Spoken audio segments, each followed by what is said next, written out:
Meus queridos irmãos, quero vos saudar com a paz do Senhor. Abra sua Bíblia no Salmo de número 84.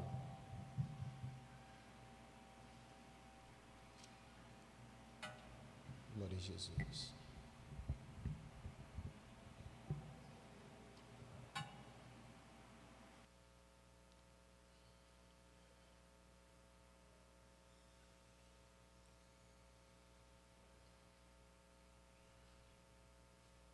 Glória a Jesus. Passamos a ler. Diz assim as sagradas letras: quão amáveis são os teus tabernáculos, Senhor dos exércitos. A minha alma está anelante e desfalece pelos átrios do Senhor. O meu coração e a minha carne clama pelo Deus vivo. Até o pardal encontrou casa e a andorinha ninho para si e para sua prole junto dos teus altares, Senhor dos exércitos, Rei meu e Deus meu. Bem-aventurados os que habitam em tua casa, louvar-te-ão continuamente. Bem-aventurado o homem cuja força está em ti, em cujo coração estão os caminhos aplanados, o qual, passando pelo vale de Baca, faz dele uma fonte, a chuva também enche os tanques. Vão indo de força em força, cada um deles em Sião aparece perante Deus. Senhor Deus dos exércitos, escuta a minha oração, inclina os ouvidos, ó Deus de Jacó. Olha, ó Deus, escuta nosso e contempla o rosto do teu ungido, porque vale mais um dia nos teus átrios do que em outra parte 1000. Preferia estar à porta da casa do meu Deus a habitar nas tendas da impiedade. E todos digam amém.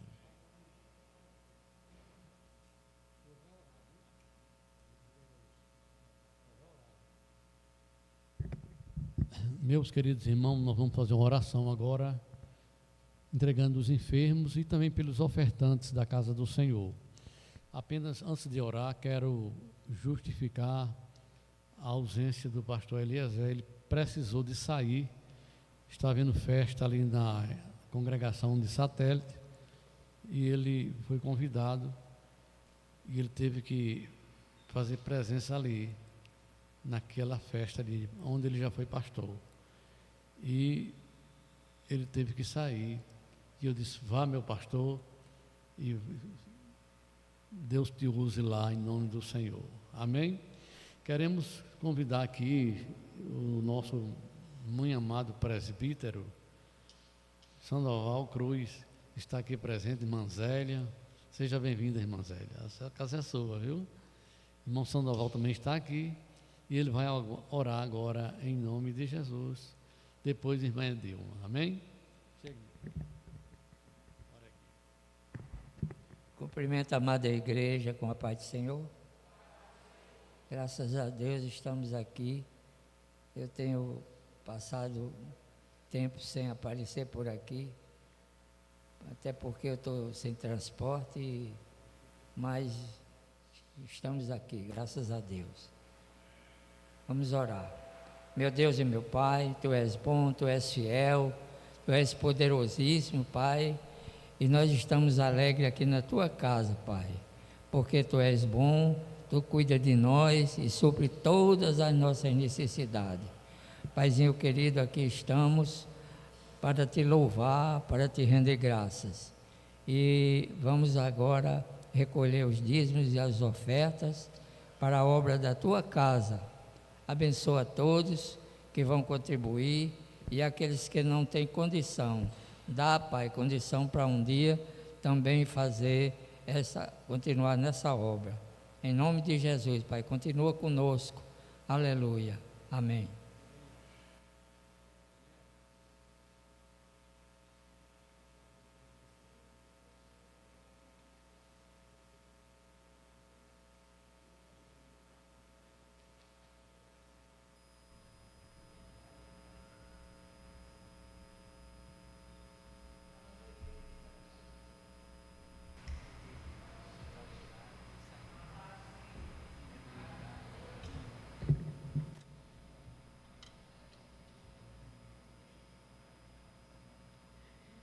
Bom estarmos aqui, não é? Glória a Deus, que estamos na casa do nosso Pai. Eu vou tirar.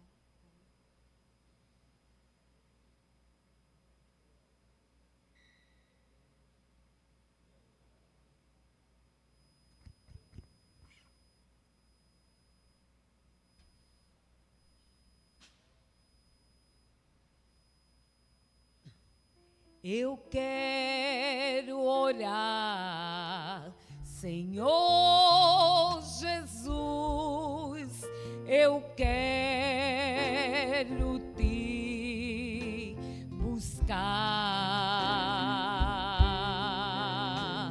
eu quero ver brilhar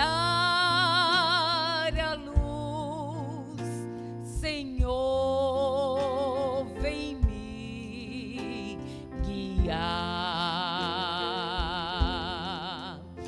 Quando a noite vem e o dia vai, eu busco a ti, meu Pai. Quando a noite vai e o dia vem, eu busco a ti também.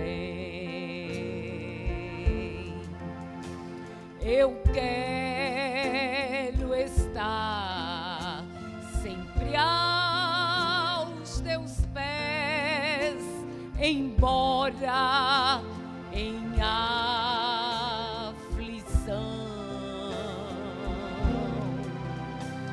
E quando provas a minha fé, de mim tens compaixão. Quando a noite vem e o dia vai, eu busco a ti, meu Pai. Quando a noite vai e o dia vem, eu busco a ti também. Quando a noite vem e o dia vai, eu busco a ti, meu Pai. Quando a noite vai e o dia vem, eu busco a ti também.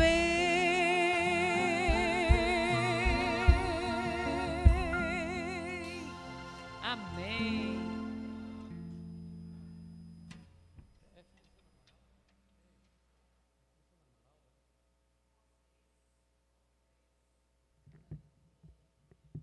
Eu estava em dúvida se era Oséias ou Feliciana Amaral. Oséias de Paula, esse hino que gravou, muito bonito. Oséias de Paula tem uns hinos muito bonitos, viu, irmãos? Muito bonito. E também Feliciana Amaral. Quem viu falar em Feliciana Amaral? É um dos cantores mais antigos, já está no céu, mas quem é da terceira idade aqui, conheceu? Muito bem. É um cantor sacro. Eu sou daquele tempo de Feliciana Amaral, Aparecido de Souza, Luiz de Carvalho, né? Muito bem. Meus irmãos, porventura, aqui na igreja, tem algum irmão que queira dar um testemunho que Deus fez na sua vida? Tem alguém que quer dar um testemunho? Tem a oportunidade agora. Pronto, nosso Sandoval vai dar um testemunho. Logo após, o pastor Samuel, presbítero Samuel Borges, está entregando a palavra de Deus.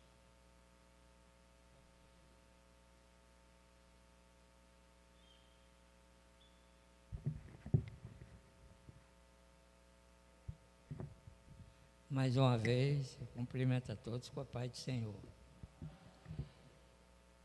Faz muito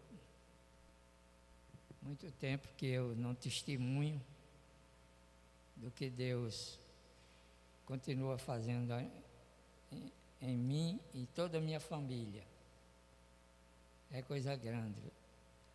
A maioria daqui me conhece e sabe que eu faço hemodiálise há 9 anos e faço 3 vezes por semana, e é um tratamento muito sério, muito penoso.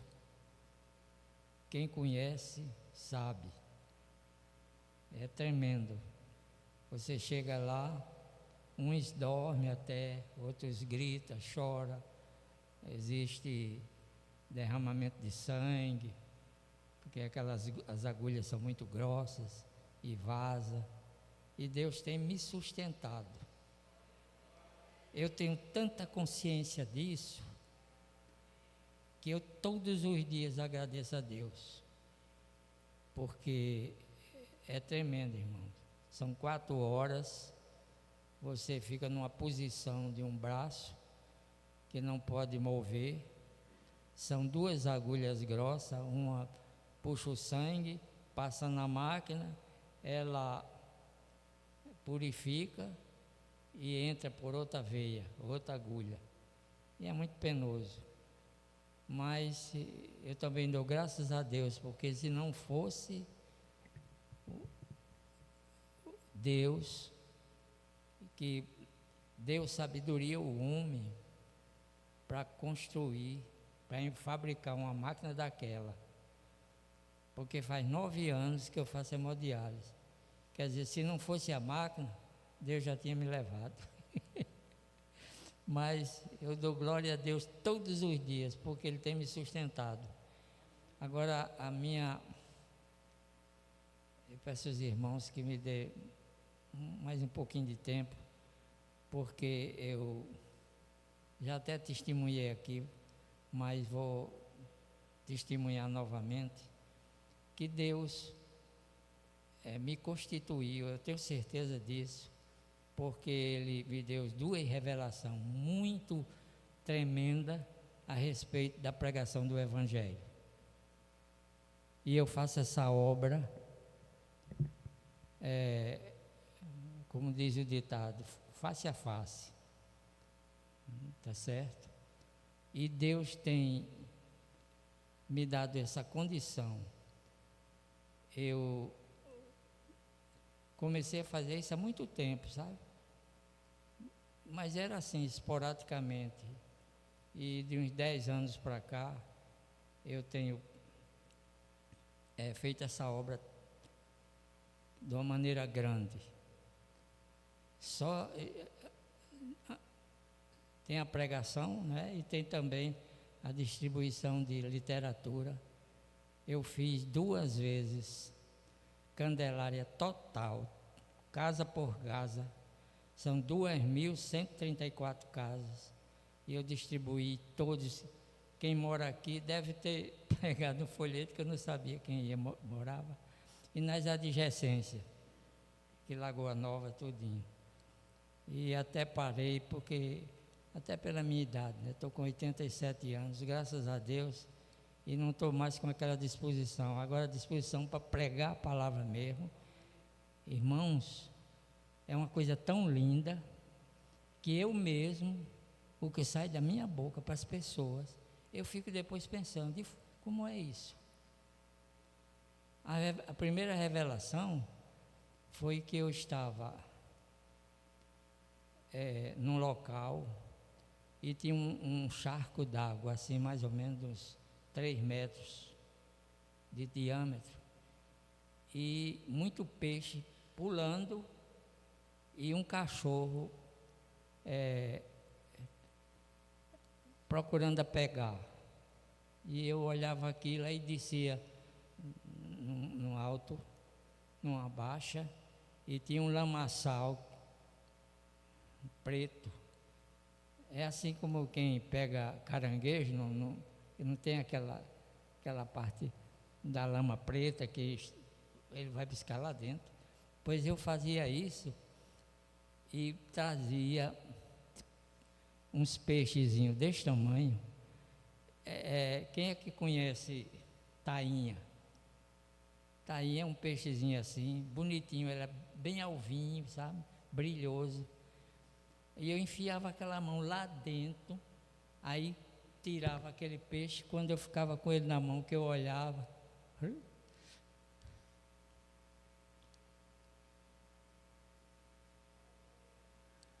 glória a Deus. E um homem de branco, em pé. Quando eu levantava a cabeça, estava aquele homem e eu entregava o peixe a ele. Só ia lá, pegava e entregava. E acordei. E a outra revelação, e é uma coisa que não sai da minha cabeça, sabe? Todos os detalhes. E quando é revelação é assim. Quando é sonho natural, você esquece, né? Lembra alguma coisa, mas quando é revelação, você não esquece de nada. E a outra revelação é que eu saía para um local e encontrava uma porção de ovelhas, assim umas 40, 50. E eu pegava essas ovelhas e levava para um cercado, chamado curral, né? Quem sabe? E a entrada só cabia ela, de uma em uma, sabe?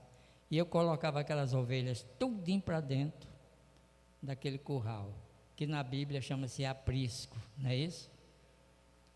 Então eu colocava tudinho. E o último era um carneiro maior e ele não queria entrar, sabe? Mas eu conseguia. Aí fechei, aí eu acordei. O sonho tem isso também. Você começa a revelação, você começa a sonhar e você termina o objetivo do sonho. Acho que os irmãos sabem disso, né? A gente crente antigo que tem experiência sabe disso. E louvado seja Deus por isso. Agora, as clínicas, eu comecei na cidade, saí de lá com uns 10 meses mais ou menos, preguei para aquelas enfermeiras o corpo todinho, quem fazia, quem vai deixar, ganhei uma opção de almas lá, quase que total. Aí me transferi aqui para a Cidade da Esperança, que é uma clínica maior. Irmãos, o corpo de enfermagem é grande, e muita gente, irmão, olha, quando eu chego eu já vou olhando, aquilo vem de dentro, sabe? Eu vou olhando, aí já começa a pregar a palavra. E raramente a pessoa não quer. Teve já casos, sabe? Mas, irmão, uma coisa tão linda que Deus até cura. É coisa muito linda. Tem uma mulher que saiu chorando numa cadeira de roda e eu cheguei para ela, por que a senhora está chorando? Ela disse, porque eu tinha uma dor de cabeça direto, não posso nem dormir. Aí eu disse, como é que vai sua vida com Jesus? Ela disse, mais ou menos e tal. Eu não vou me alongar muito não, mas é uma coisa muito linda, irmãos. Viu? Peço até um pouquinho de paciência, porque eu vou contar coisas assim, mais contundentes, sabe?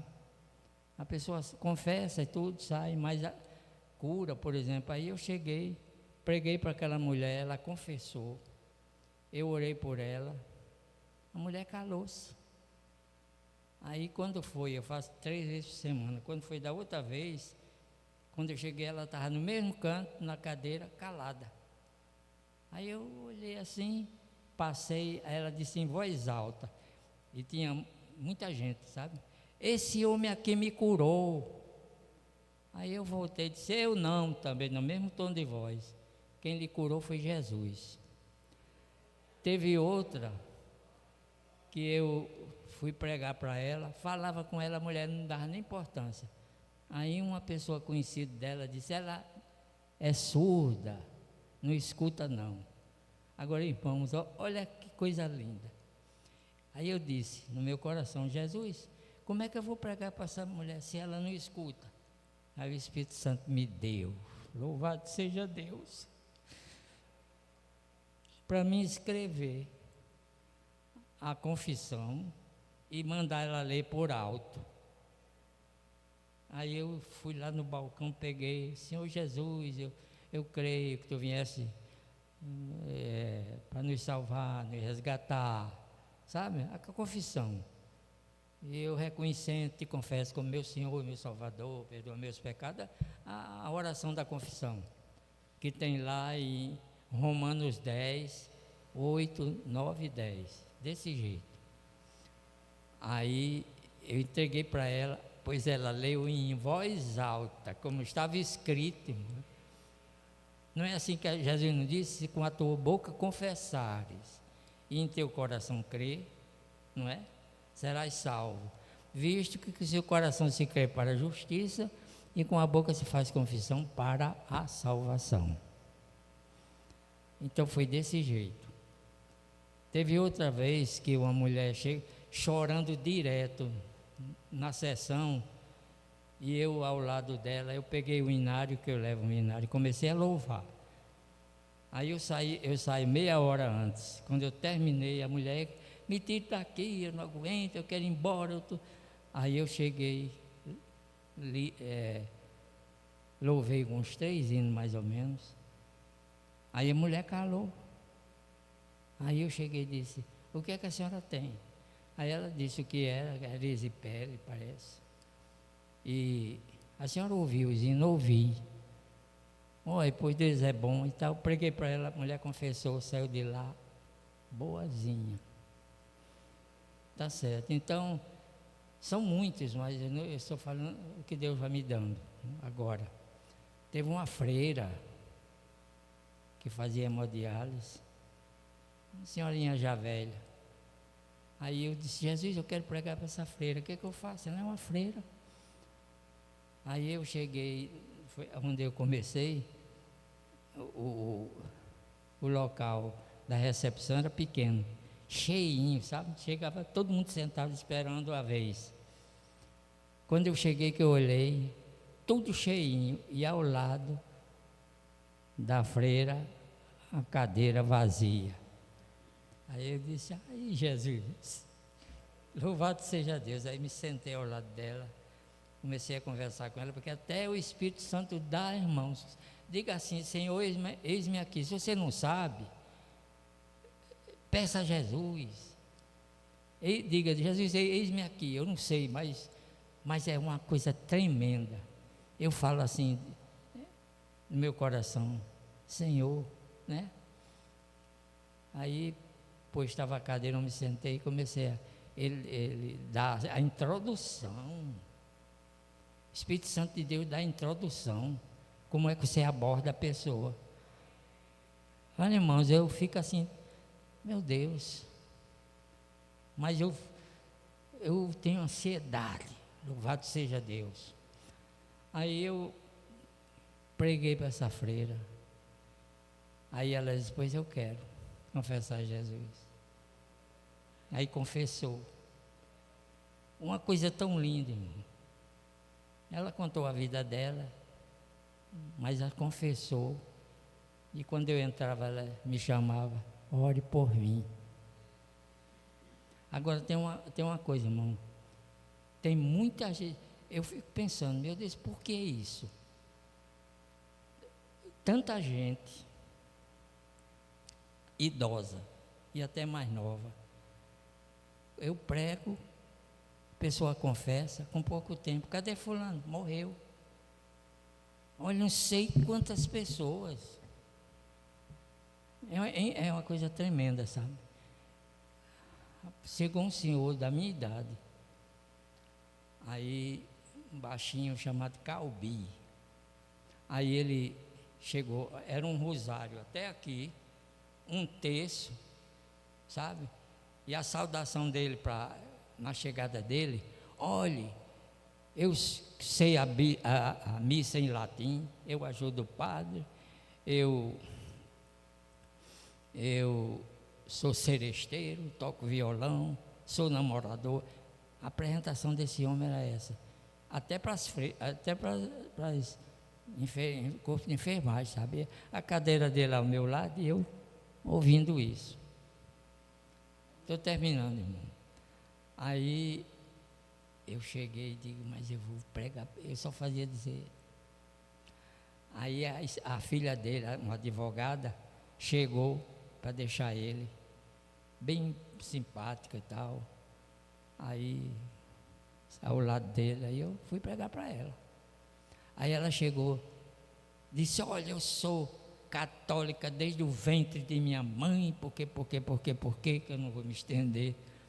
Aí eu disse: mas não tem nada a ver uma coisa com a outra. O problema que eu vou lhe falar é do nosso Salvador Jesus. Aí, não, mas eu tenho no meu coração, porque dizem logo, eu tenho. Eu dizia também, mas não é assim não. Aí,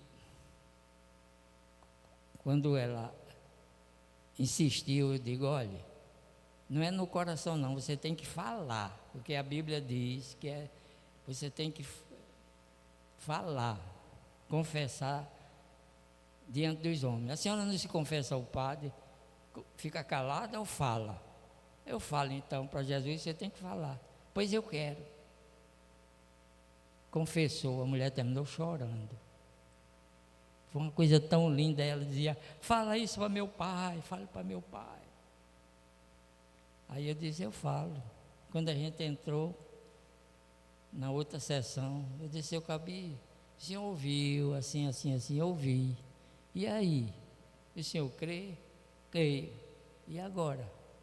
O senhor quer confessar? Quero. Confessou de uma coisa tão grande. E com mais ou menos um mês, ele chegou para mim e disse: olha, desde aquele dia que Deus mudou a minha vida. Está vendo, irmão? É uma coisa muito linda. Quem é que se lembra de Cordeiro? O irmão Cordeiro, que já faleceu. O irmão Cordeiro fazia também. Aí eu dizia: irmão Cordeiro, tem um senhor acolá. Naquele canto, ele senta lá no cantinho, calado, um senhor alto, moreno, sisudo. Aí eu disse: Cordeiro, eu tenho tanta vontade de pregar para aquele homem. Aí ele disse: nem vá, porque aquele ali, nem vá. Eu fiquei com aquilo no meu coração. Quando foi com poucos dias, eu me sentei, cheinho o lugar, ao lado dele a cadeira vazia. Me lembrei da freira. Aí eu disse no meu coração: Jesus, eu quero pregar a tua palavra para aquele homem, mas ele é daquele jeito. Irmão, é uma coisa tão linda que eu passava a noite todinha aqui dizendo. Aí eu disse: Senhor, o que é que eu faço? Aí o Senhor disse: faça a sua parte. Cheguei, eu pulei. Cheguei, me sentei, comecei a conversar com ele, e ele calado, só sim, não. Quando eu terminei de pregar, ele disse: eu quero. Confessou, e era um mau caráter, viu? Brigão, esse povo, sabe? Por isso que ele vivia daquele jeito. Um poucos dias eu procurei: cadê aquele senhor? Morreu. E assim, uma coisa tremenda, sabe? Tinha outra mulher lá, pornográfica. Eu fui pregar para ela: não quero não. Aí a enfermeira: pregue para aquela mulher. Aí um dia ela desapareceu. Quando chegou foi numa maca. Aí onde é que a senhora estava? Eu estava hospitalizada, sabe, uma coisa tão desagradável. A senhora precisa de Jesus. Aí preguei para ela, que não queria, né?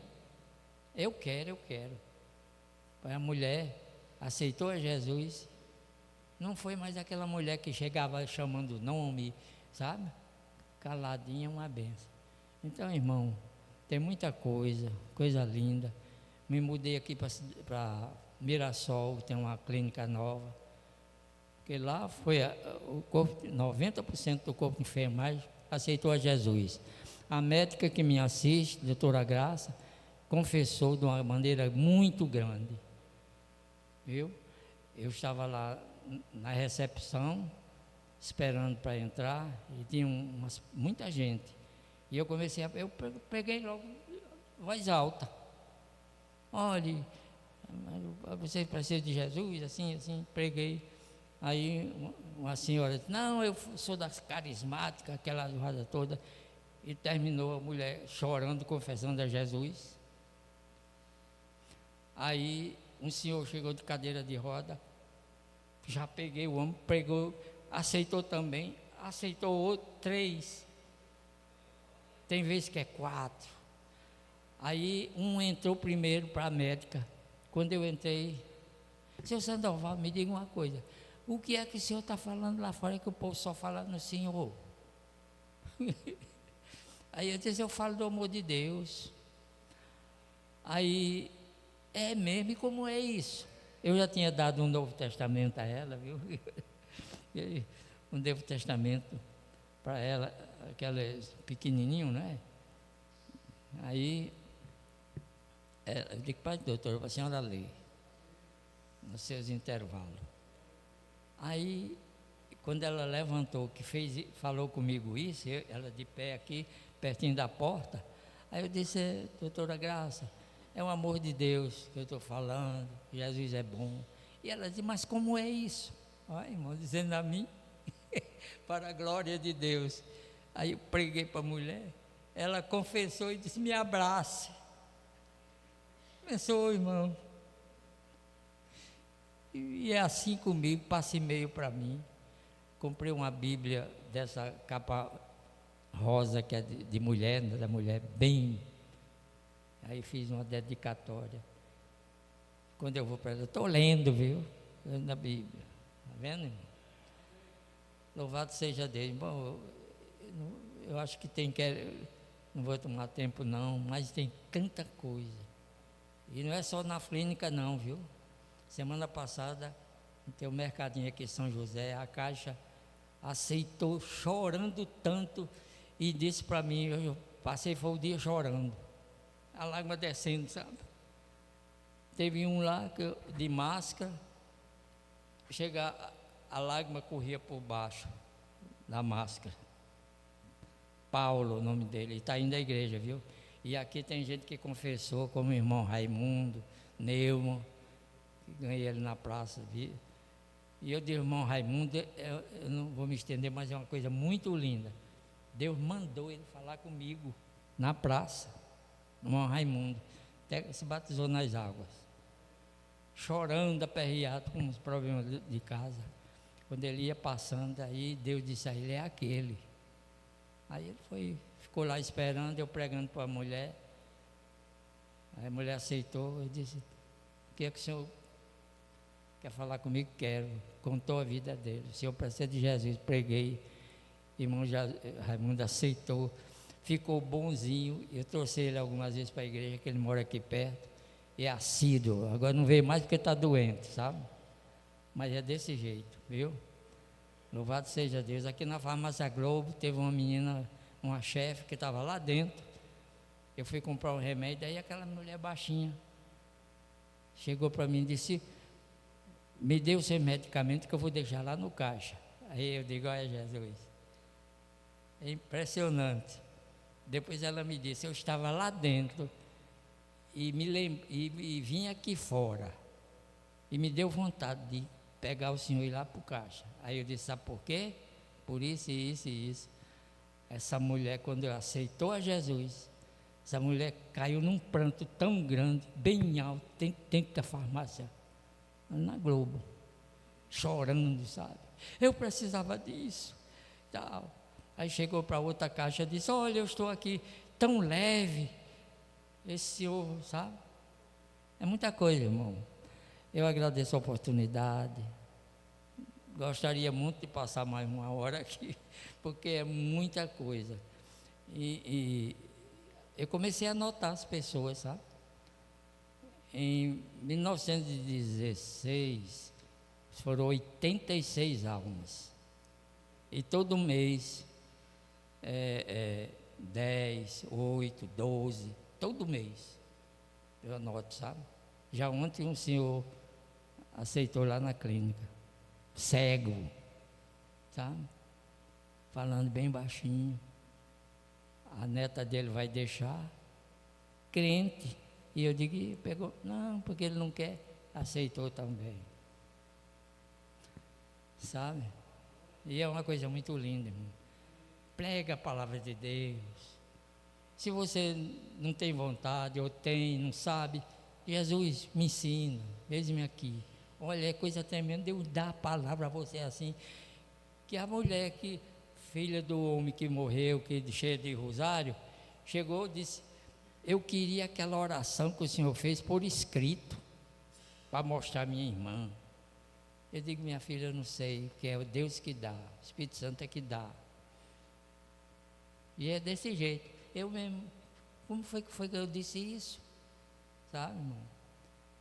E é desse jeito, tá certo? Orem por mim. E eu quero continuar. Eu disse, Jesus, enquanto tu me tiver aqui, porque é gostoso você pregar para uma pessoa e ver ela chorando, agradecendo, abraçando, apertando a mão. Entendeu? Coisa linda. Faça isso. Faça isso. Tá certo? Tem vezes que aceita, lá ali nessa clínica que eu estou, já 3 famílias, mãe, filha, neta e esposo, bem 3 famílias de 4, tudo aceitaram, em nome de Jesus, viu? Orem por mim, obrigado.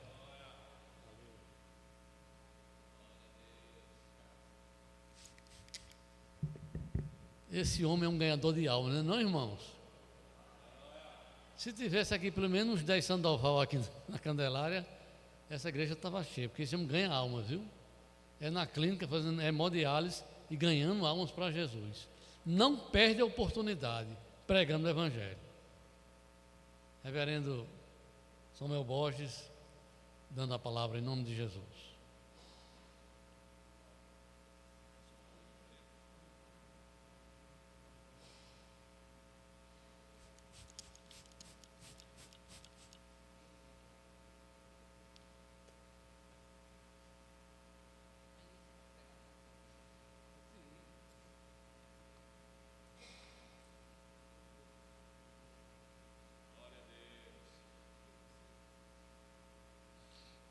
Queremos saudar a todos com a paz do Senhor. Graças a Deus, né, por essas aulas práticas aí de evangelismo pessoal, né? Hoje nem todo crente sabe nem mais o que é isso, né? Mas é assim mesmo, né? E me parece que a igreja de hoje ela anda um pouco engalhada entre liberdade e tolerância religiosa e não evangeliza mais como antes, né? Bendito seja o nome do Senhor. Meus queridos, queremos ler aqui um trecho da palavra de Deus. O irmão Nathaniel não me deu mais alguns minutinhos. Então vou ser bem objetivo naquilo que Deus tem me dado para ministrar nesta noite. Eu recebi o convite ontem e me dispus a estar aqui em Lucas, capítulo 21, versículo 29, Jesus dizendo, e disse-lhes uma parábola, olhai para a figueira e para todas as árvores. Bendito seja o nome do Senhor. Meus amados, é um texto dentro do contexto profético, do Sermão do Monte, narrado por Lucas, mas esse mesmo texto ele está presente em Mateus e Marcos também.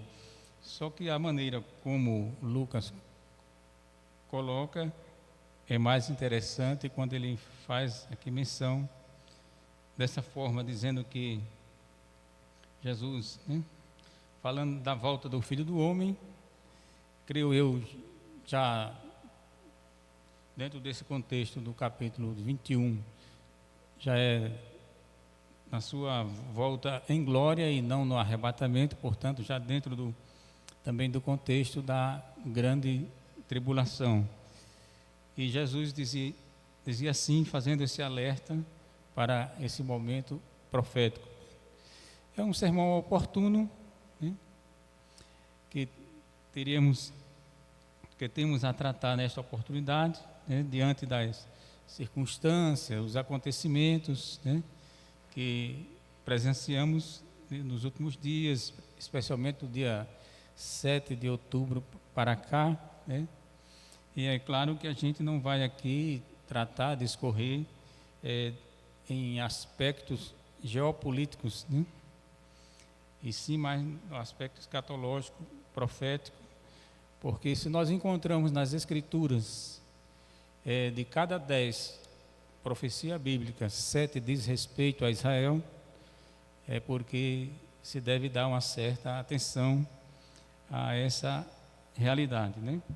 Muitos dizem, eu creio também, de que Israel é o sinal, por excelência, da vinda de Jesus, da volta de Jesus à terra. E dentro desse tema, desse assunto, hoje a gente ouve de tudo, né? E inclusive já tem aqueles que falam da vinda de Jesus, mas que a igreja não vai ser arrebatada, não vai estar com o Senhor nos céus. E na verdade, quem é arrebatado fica lá no terceiro céu, no paraíso, no estado intermediário, né?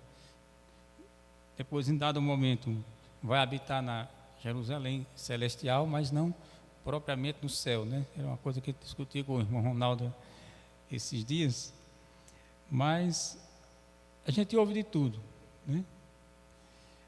A esse respeito, são muitas linhas de pensamentos, né? De quem é pré-milenista, ou amilenista, ou pós-milenista, né? E é claro que tecnicamente não vamos tratar assim de maneira em detalhes a esse respeito, mas me chamava a atenção esses dias quando um certo ministrante evangélico estava como que quase descartando Israel dentro das profecias bíblicas, quando ele disse que tudo que Deus tinha para tratar com Israel, e falando também, inclusive, com relação à redenção, claro, obviamente, né? Com relação à redenção, Jesus já veio, né? Se manifestou em Israel, né? Preparou o núcleo da igreja, né? E padeceu na cruz, ao terceiro dia ressuscitou, ascendeu aos céus e nos deixou com a missão de pregar o Evangelho. Em síntese, seria isso no aspecto redenção. Mas a verdade é que Israel só não tem passado e presente. Israel, dentro das profecias bíblicas, também tem futuro. E tem muita coisa ainda para Deus fazer acontecer, trabalhar em torno da nação de Israel. Não vamos discutir aqui a questão palestina, nada disso, porque isso é mais os aspectos geopolíticos, né?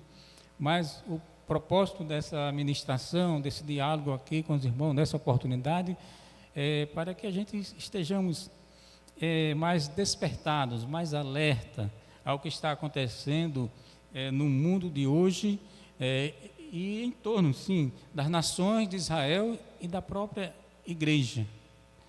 E a gente precisa ter uma leitura deste mundo que aparentemente a gente vê uma humanidade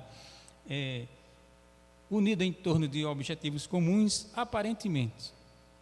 Na verdade, reitero, por exemplo, a ONU, né, os seus objetivos da teia de desenvolvimento sustentável, ela tem 17 objetivos, cada um mais interessante do que o outro, mas em linhas gerais é para corrigir as desigualdades sociais e progredir sem destruir o habitat, o nosso habitat, que é a própria terra. Aí está lá o projeto, o ODM, né, que é o Objetivos do Desenvolvimento do Milênio, o ODM. E, em outras palavras, na visão sociopolítica, o que vemos é como vemos a humanidade, dividida em extremos, né, como guerra, fome, doenças, né, sofrendo em série de desastres naturais. Os cristãos, né, é o grupo religioso mais perseguido hoje sobre a face da terra, né,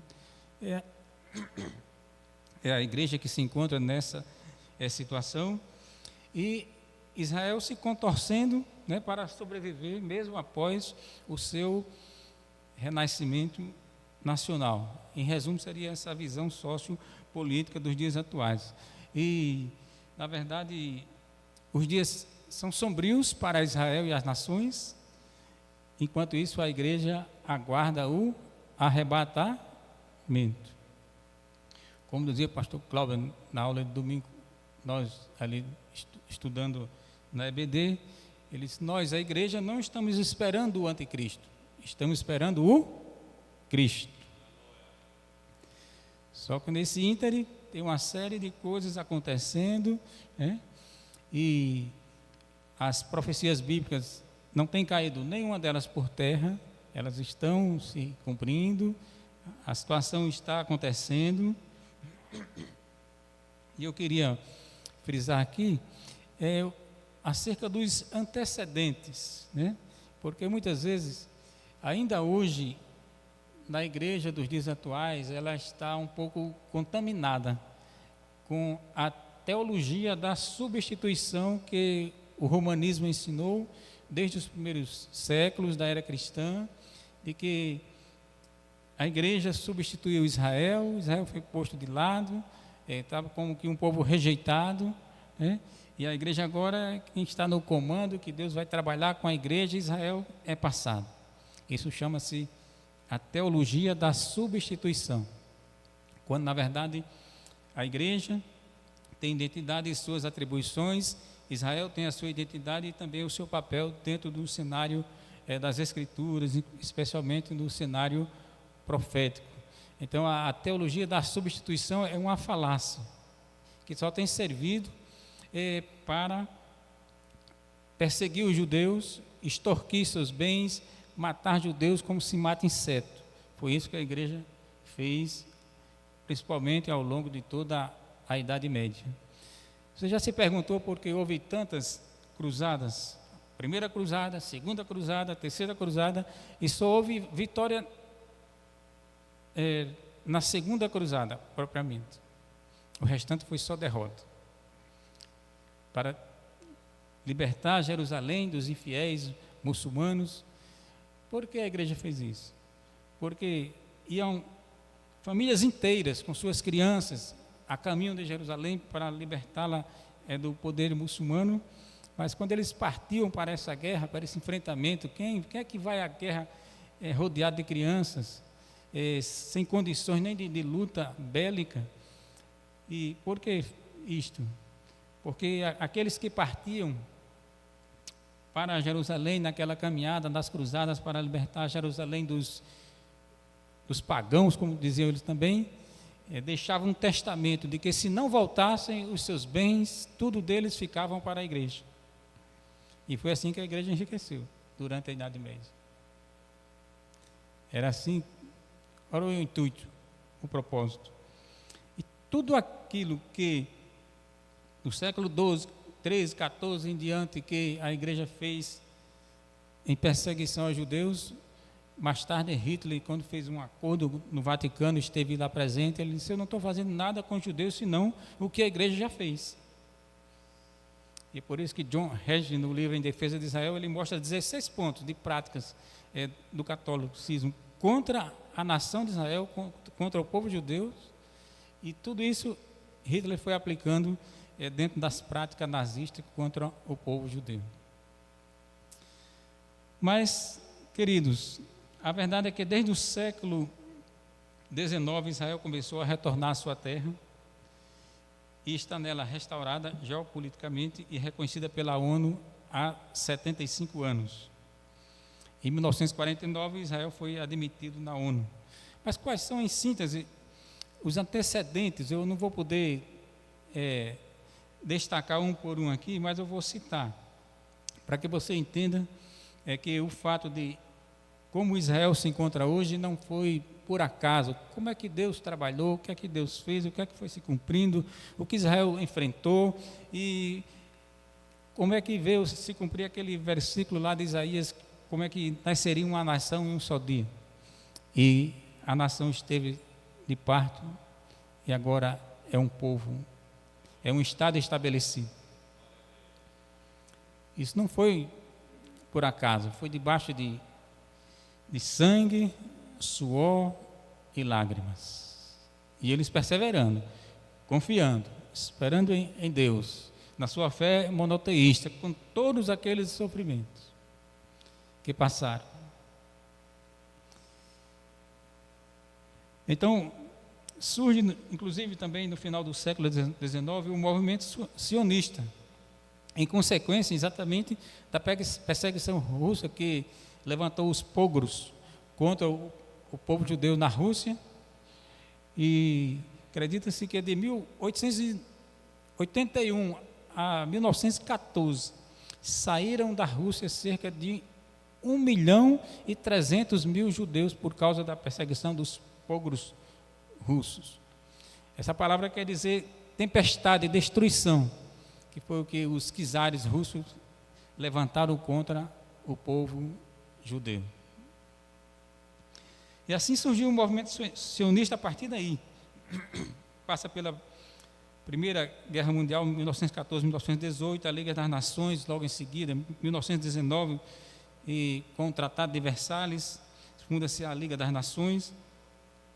Essa Liga das Nações passou um mandato britânico para os ingleses lá na Palestina, né?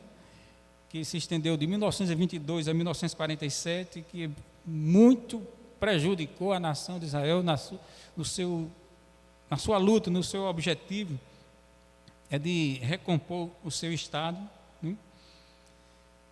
Porque em 1917 consta da história a Declaração de Balfour, que foi os britânicos que deram essa declaração a um lorde judeu, né, de que garantia de que haveria de se estabelecer na Palestina, que na verdade não é a Palestina, é a terra de Canaã, mas ali iria se estabelecer o Estado de Israel, e deram aquela promessa por escrito. Era um documento diplomático dando essa esperança para Israel. E isso não acontece também por acaso, porque o Chaim, que era um judeu polonês químico, que durante a Primeira Guerra Mundial contribuiu com a vitória dos ingleses, né? Ele foi chamado, então, na época, o chanceler Churchill, e ele perguntou para ele: o que é que você quer diante de todo o seu trabalho tão importante que nos ajudou muito na vitória da Primeira Guerra Mundial? Ele disse: eu não quero nada, mas eu quero um espaço na Palestina para a gente reconstruir o Estado judeu. E assim começou a luta.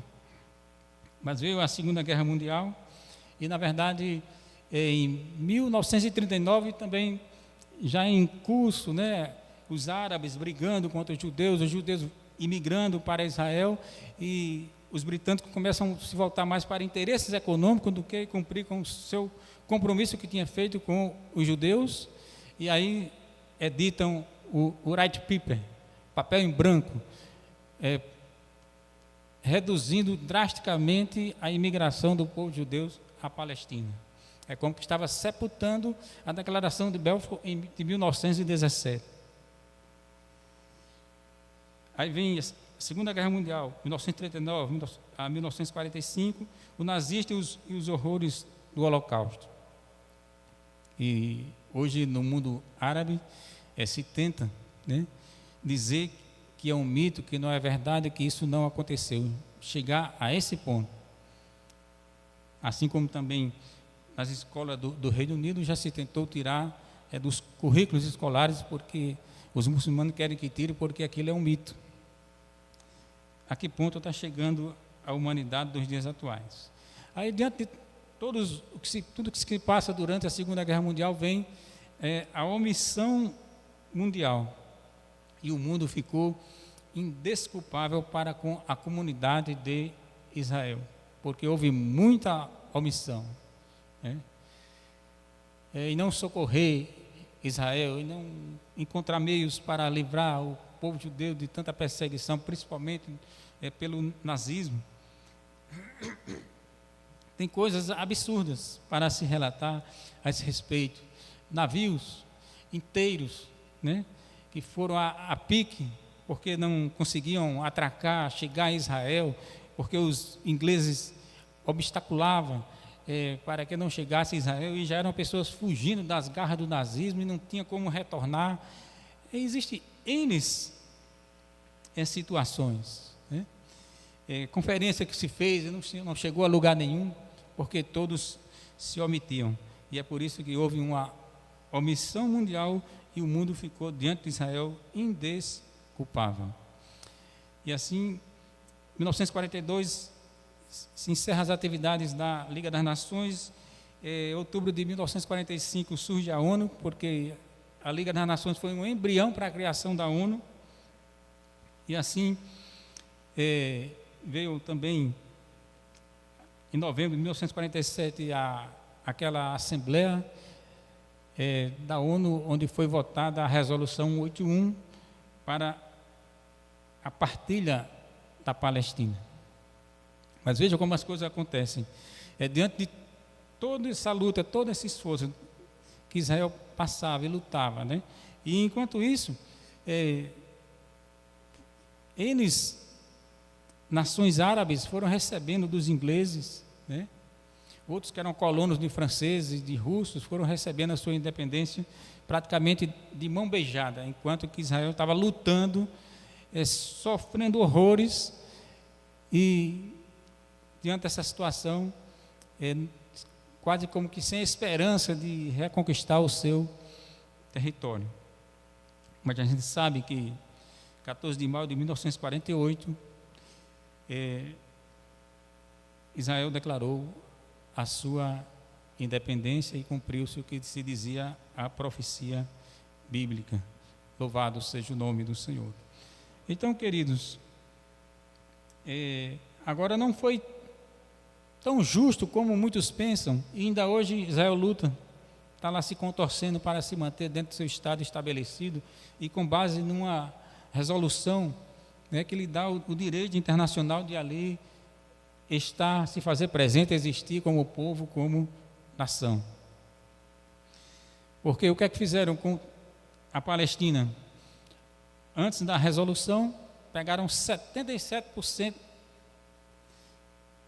daquele território entregado para a Jordânia por interesses de famílias árabes. 77%, restou 23% para dividir entre os judeus e os palestinos, que na verdade nem se chamavam palestinos, só passaram a serem chamados de palestinos a partir de 1964.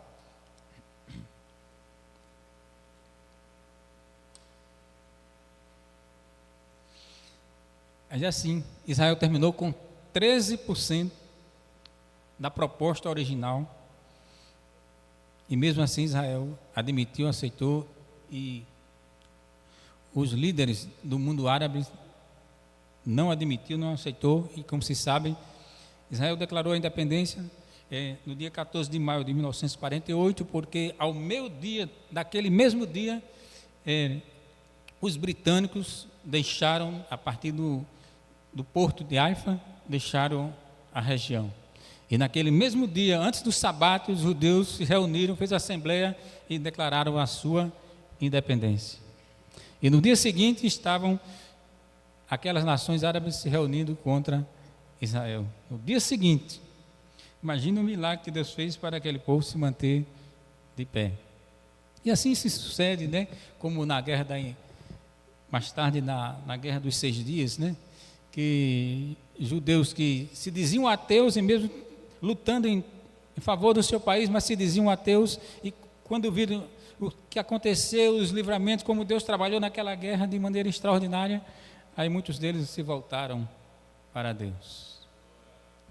Bendito seja o nome do Senhor.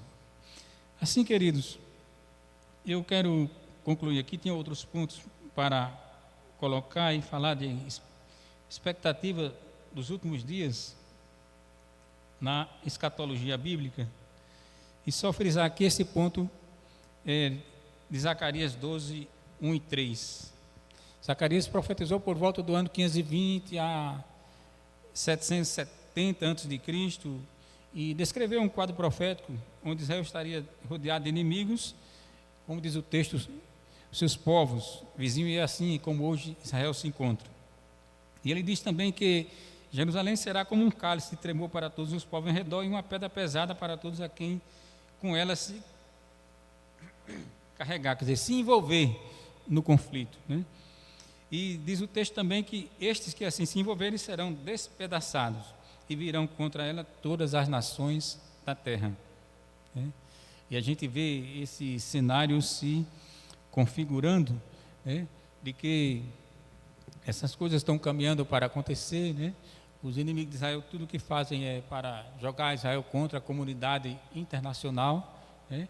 E isso é uma tendência, porque também Israel não é perfeito e não se faz uma guerra sem erros, né? Sem atingir muitas vezes civis sem querer, porque Israel passou pelo que tem passado no seio da humanidade, e é um povo que aprendeu, diante de tanta luta, diante de tanto sofrimento, pelo menos Israel dá-nos a entender que ele aprendeu uma grande lição, que é aprender a serem humanos. E é assim que Israel tem se comportado. Mas para concluir aqui, e não entrar mais em muitos detalhes, diante do tempo que nós temos, eu quero deixar aqui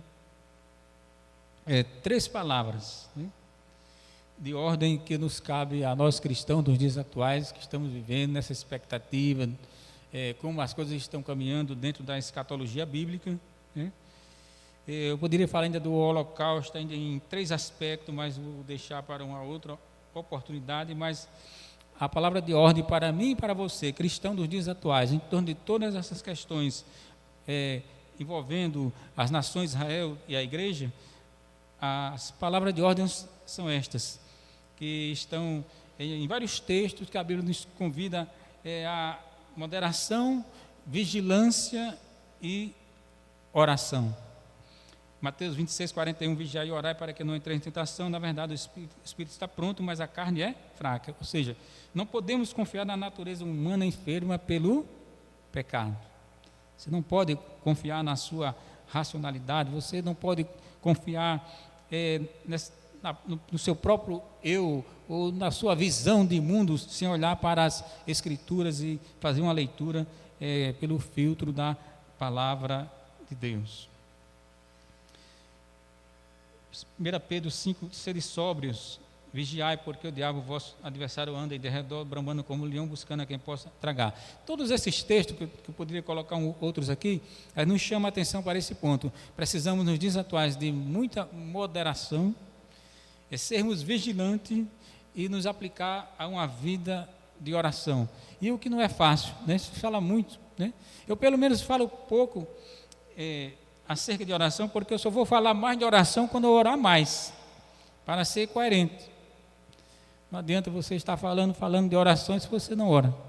Então é preciso orar mais para poder falar também de oração, só por uma questão de coerência. Assim, queridos, guardemos essas poucas palavras nessa oportunidade que o Senhor nos tem dado, mas que levemos mais a sério tudo o que está acontecendo, se passando à nossa volta, porque em breve Ele volta. Não se engane. Que Deus nos abençoe.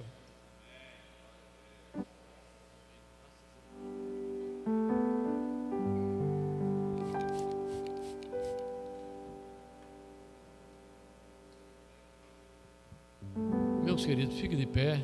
nós vamos encerrar esse trabalho, mas antes, quem vai orar é o meu companheiro Ari Reboredo. Vem orar aqui, viu? Mas canta comigo.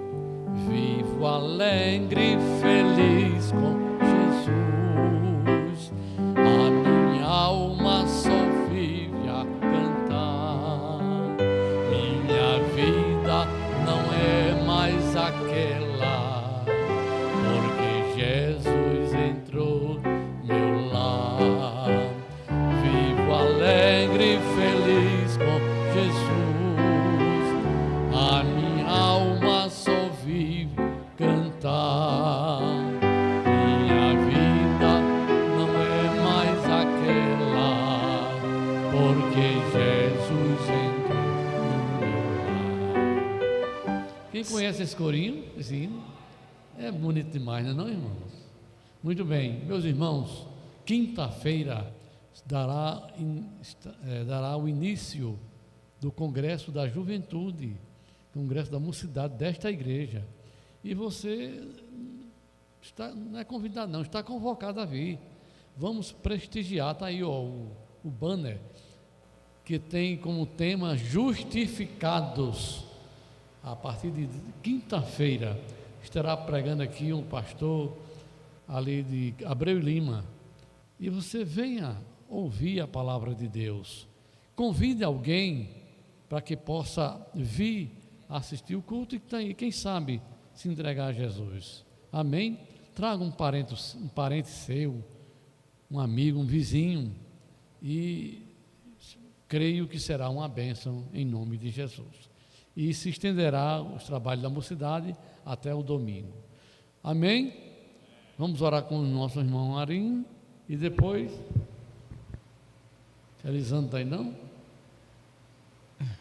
Nós daremos a bênção apostólica em nome de Jesus. Cumprimento os irmãos na paz do Senhor. Oremos. Senhor nosso Deus, nosso Pai, nós somos gratos a Ti, Senhor, por esta oportunidade que Tu tens nos dado de estarmos aqui na Tua casa, Senhor. Continua nos abençoando. Pedimos uma bênção especial para o pastor, todo o ministério da igreja, estendido a todos os irmãos que aqui estão, Senhor. Nos dá uma semana bem abençoada, Senhor. Esse congresso que está previsto, Senhor, faz a Tua vontade na vida dos Teus servos. Abençoa os pregadores, dando saúde, para que eles possam chegar aqui, dando todas as condições e realizar o trabalho que Tu tens já colocado no coração deles. Nos leves paz para os nossos lares, Senhor. Em Teu nome nós Te pedimos e já Te agradecemos, Jesus. Amém. Recebam a bênção apostólica em nome de Jesus. A graça de nosso Senhor Jesus Cristo, o grande amor de Deus, o nosso Pai, a comunhão e as consolações do Espírito Santo de Deus, seja com todos nós, desde agora e para todos sempre. Uma noite abençoada em nome de Jesus.